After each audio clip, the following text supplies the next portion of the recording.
What is up, everybody? Just getting back home from day 2 of our combined training with NTI and Seitron.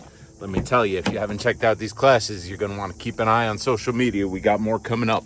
While we were down there, we got a chance to sit down with your boy, Jason Estevez of Seitron. And let me tell you, I picked up one of these little bad boys, and I'm going to carry it every single place I go. Every boiler room I go into, you're going to see this clipped on me. Want to find out what this thing is, what it does, why you should have one with you at all times?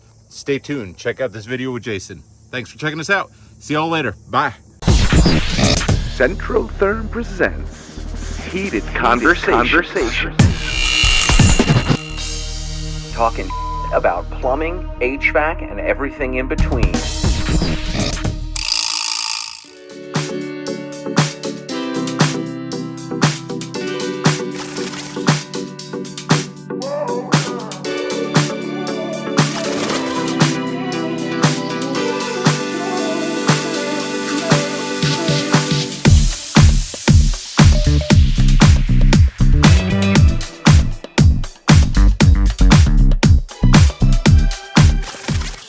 Hey, what's up, everybody? We're still down here at Seitron Americas.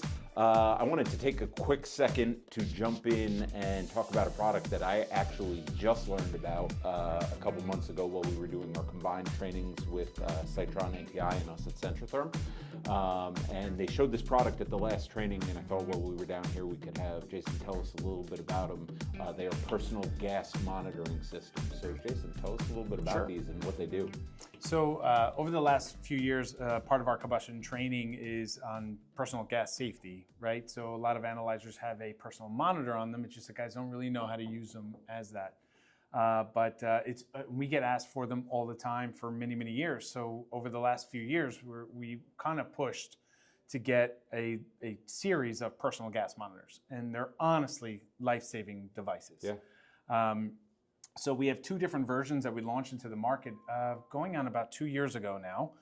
One is a small little singular personal detector, and there's different versions. Our most popular one by far is for carbon monoxide, for CO. We also have ones for O2 and SO2, depending on the application. And then we have a multi-gas unit. So a lot of our commercial guys, cities, big industrial applications where they need multiple things, including carbon monoxide, oxygen, maybe gas leaks. That's what LEL is, sewer gas, all different types of applications. So we have two different versions. For the HVAC, especially residential and light commercial guys, the personal CO detector, you're talking about a $100 product, $100. Yeah. And almost all the detectors at this point, they're disposable. You turn them on, they last for 2 years, you throw them away. Yeah. I mean, I told you my son plays baseball. Yeah. I spent way more on baseball bats than I did to save my own life. Yeah. I don't go into any boiler room, any home, any building, anything without this connected to either my backpack, my shirt, my work bag, anything. Yeah. I can't tell you how many stories, even recently, as of last week, where it literally saved not only a contractor's life, his daughter's life who works with him, but half of the occupants in the apartment building that they were working on, just because he walked into the building and that thing was going off at 100 ppm. Yeah. When we get to our training part, we talk about carbon monoxide safety and all this kind of stuff. And the big joke is, the CO, somebody took the batteries out of the CO detector. Yeah, that's fine, but you don't know what you're walking into. Correct.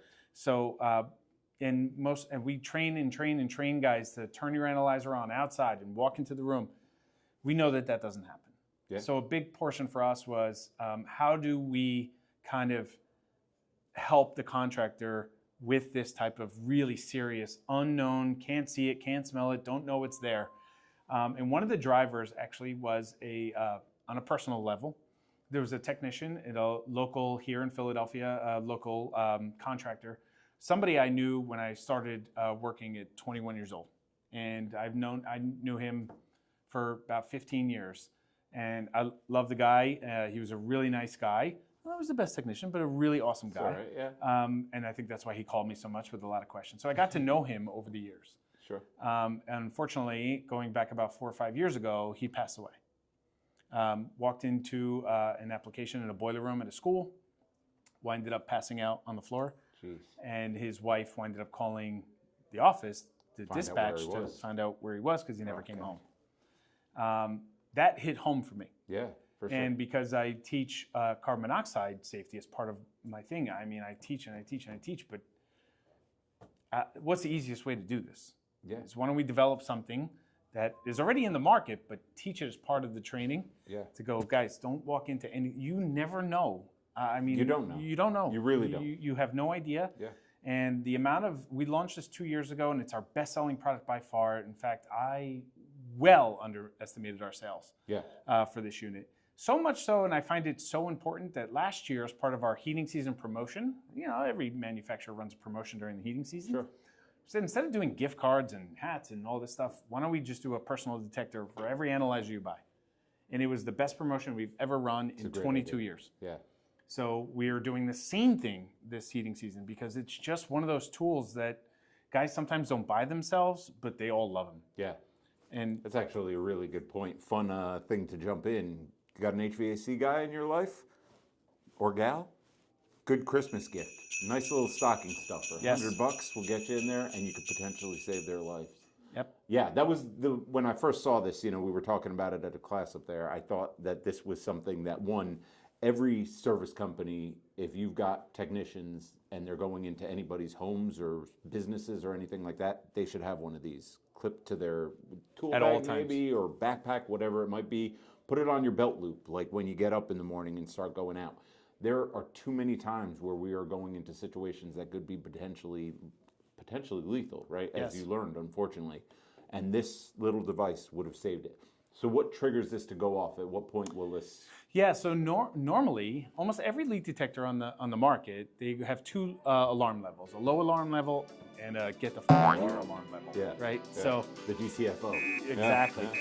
So almost every single detector on the market is set at 35 ppm as your low, and 200 ppm as your high. Okay. So when we teach combustion, though, the problem is that on a residential application, and a lot of guys don't know this, is that the ASHRAE standard and high requirement or high threshold for residential is 9 ppm. 9. Single digits. Yeah.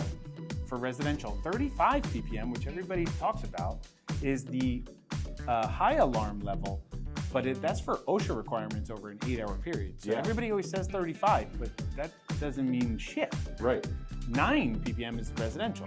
So we're the first detector on the market that the low alarm level set at 9 ppm and the high alarm is 35 ppm. Yeah. So you can really understand what's going on. And in fact, since we were the first one, National Comfort Institute, which is our biggest training organization in the country, that's the detector that they use and promote in all their trainings because we're the first ones to do it at 9 and 35 ppm. I think that's important, right?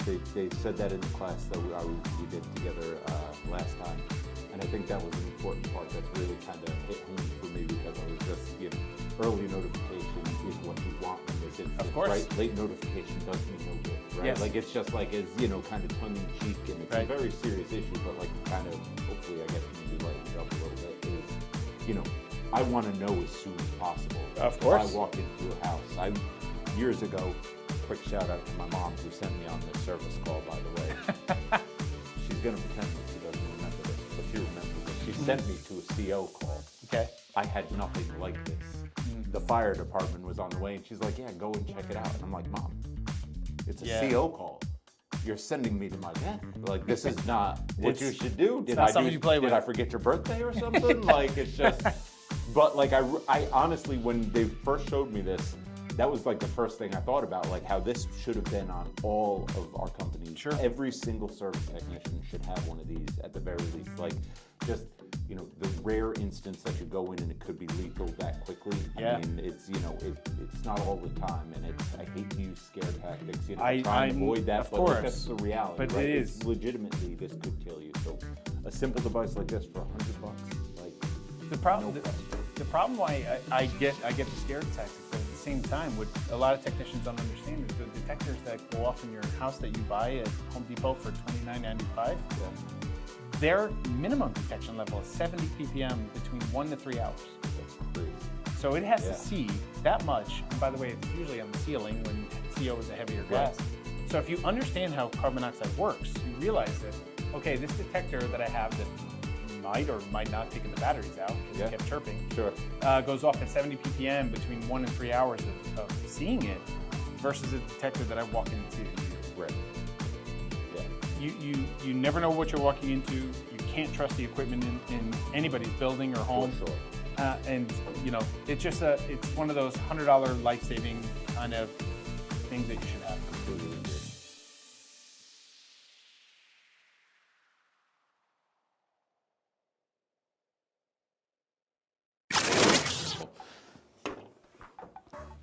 Ready? Not ready.